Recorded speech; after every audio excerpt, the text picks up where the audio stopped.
Sizda ham burningiz galma-galdan bitib turadimi? Bu normami yoki kasallikmi? Hozir buni tushuntirib o'taman. Bu normal holat hisoblanadi va burun sikli deb ataladi.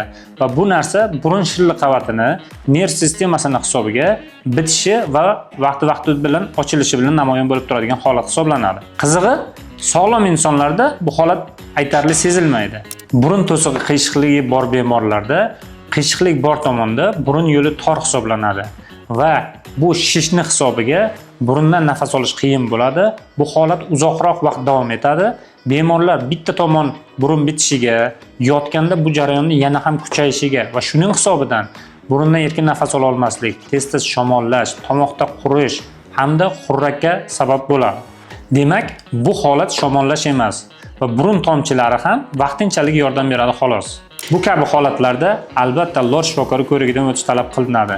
Sizda yoki yaqinlaringizda ham shu kabi shikoyatlar bo'lsa, bizga murojaat qiling. Albatta sizga ham yordam beramiz.